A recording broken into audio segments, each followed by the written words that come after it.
Welcome back to Mentorship CEO. If you're new to the channel, hit the subscribe button, turn your notification on so you can stay up to date with all the content that I bring.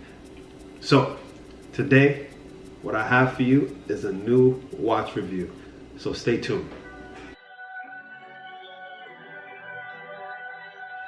So guys, I have a new watch to review for you guys.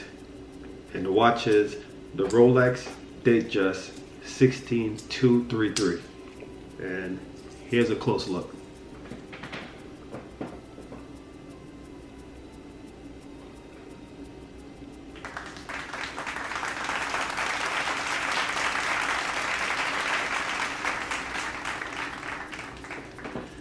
So on my wrist, this watch fits perfect.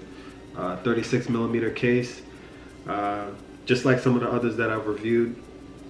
And with this video, what I'm gonna do is pretty much compare from the earlier models to the more modern models that I've had and let you guys know which one I prefer. So here it is, straight to the point. I'm leaning towards more of the vintage watches compared to the modern.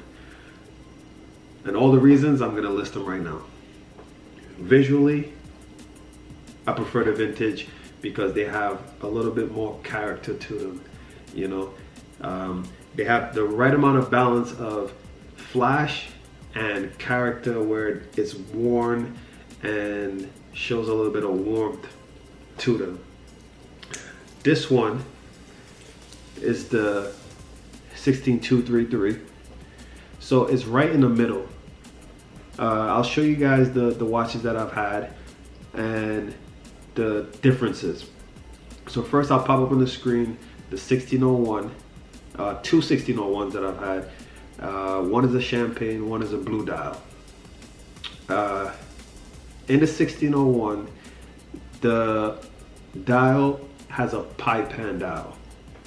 So I don't know if you could see, actually you could see it in this blue dial. It's almost like a pie pan. And when you look at it from the side, it does add a little unique visual to it. This model is the 16233, and also in the 16013, it's a flat dial where there's no curve to it. And if I had to choose between the dials, I would choose the pie pan. So that would be going more back in the reference to get that.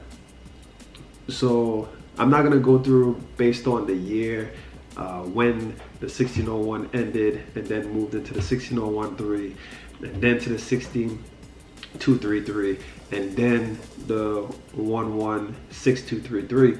I'm not gonna go that precise, but that's the order in where it evolved. And basically some of the differences, like I said, the 1601 has a higher domed acrylic crystal. When they went into the 16013, the crystal was still domed, but the dial was flat. And now in the 16233, the crystal is sapphire. So it's not acrylic anymore. It's not that higher domed acrylic crystal. To be honest, I go both ways as far as the crystal. It could be acrylic, it could be sapphire. I could appreciate them both. With this reference, it's quick set. The 16013 is also quick set. The only thing is the 1601 isn't. And of course with this, the more modern one would be the 116233, which is definitely quick set. I'm not so picky when it comes to quick set, non-quick set. I don't mind sitting down and just setting the date and the time and all that stuff after the watch has been sitting. I don't mind that. But I know a lot of people who do, and they try to make that reflect on the price. But moving on with specifically this watch, it's the white dial, which I've kind of grown to love actually, especially for my skin tone. Gold metal for the metals look really good on my skin, and I've learned that the white actually does too. It pops and it's really legible. That's another part that I liked about it. If you see again here on the 1601, the champagne, you know, like the Rolex Oyster Perpetual Datejust, it doesn't stand out as much as it does on this white dial. And the hour markers also stand out really nice. Roman numerals is what I'm kind of gravitating to now. As far as the hour markers, I think it's elegant and unique compared to just, you know, stick hands or diamond markers. Now moving on to the bracelet, the 1601, the 16013, and the 16233 have this hollow center link. So the bracelet is more light. The end link is also hollow. So the bracelet is lighter, you know, more dangly, but I've learned to like this more than the newer solid center link and solid end link. It's more, it flows better with the wrist, you know, especially if you're wearing it all day. This is just lighter. It's not so intrusive and making you feel, you know, uncomfortable. It just really complements the wrist, not just visually, but just with the feel. Because like I said, I had the 116233, and even though having a little weight to it is nice, just for me it wasn't a daily wearer. I did enjoy it. I like to wear my watches to work out, and since I've started with the 1601 up to this one, I feel like this is the watch where I could do every and anything with.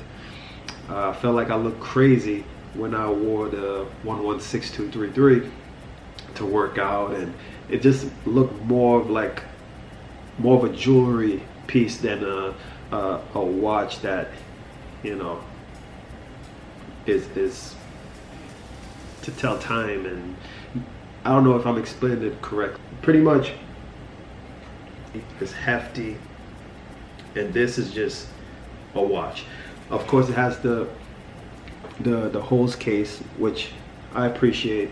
I love being able to pop the bracelet off, you know, show the model number, show the serial number. And when it came to the 116233, all these numbers, when it came to that watch, it was really hard to take the bracelet off and put it back on, because you had to go from the back of the case and pop it with like a special tool if you're, you know, and you're afraid to scratch the watch. It's just, so, you know, you feel more delicate with that watch. But with this, like, what could I say? It has charm to it, it has character to it. You know, I look at it and I'm just trying to figure out, like, who wore it before me, what they did to basically achieve buying this watch, and, you know, what successes that they went through. Who cares? Oh, it is a birthday watch for me. That's not what I was going after, but, you know, it just came across that it is based on the serial, my birthday. And yeah, I'm gonna take it in to get it serviced, make sure everything is running 100%. And basically, again, to summarize, my overall comparison with this watch and the more modern watches, I really like lean towards vintage than modern. I don't mind having one, but this is it. This is definitely the one to have. 16233, 16013, 1601. Whether you want quick set, non-quick set, that's up to you. With the Datejust, there's so many different variations when it comes to the dial, when it comes to the hour markers, when it comes to the bezel. I prefer fluted bezel. So all these references that I've mentioned to you are all fluted bezel.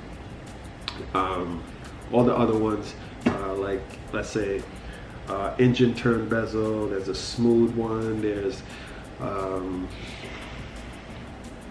maybe like 3-4 other type of bezels, and of course you can have the diamond bezel, but I really lean towards fluted bezel for some reason.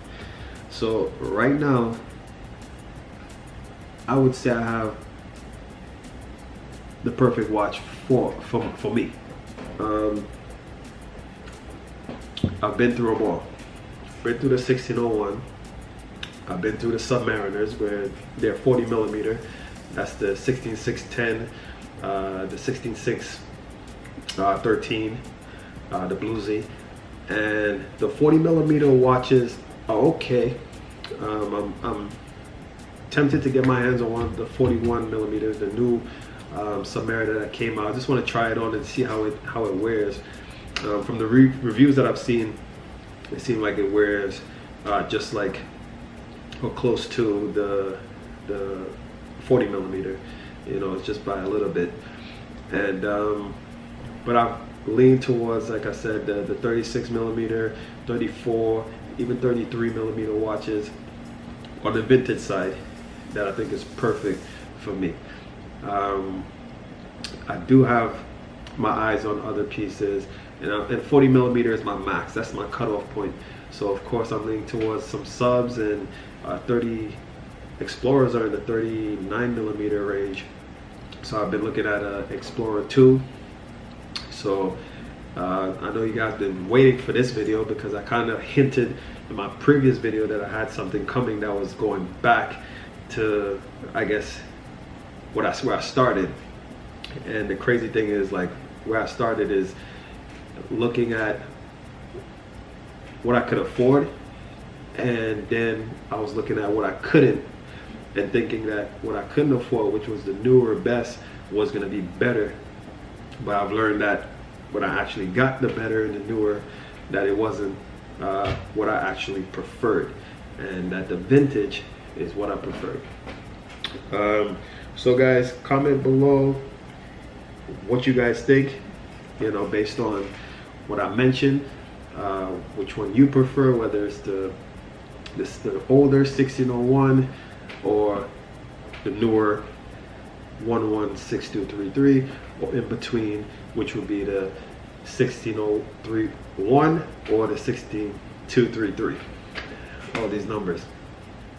One thing I wanted to point out before I close is that this watch have the same movement, the 31-35 caliber movement, as the coveted, as a lot of other models, the Submariner, the 16610 that everyone is after, the steel, the Bluesy, is the same movement but just in a different watch. So that's one thing I wanted to add, is that some people might look at it like, oh, this is a 36 millimeter dress watch, but sometimes you gotta look at the heart of the watch and the movement. The movement is in a bunch of other Rolex models, and like I mentioned, one of those is the sub, and that's the 40 millimeter Submariner that everyone is in love with. And yeah, just wanted to mention that one little part that some people might not know. And yeah guys, hit that subscribe button, hit the like button, and comment down below. See you guys soon.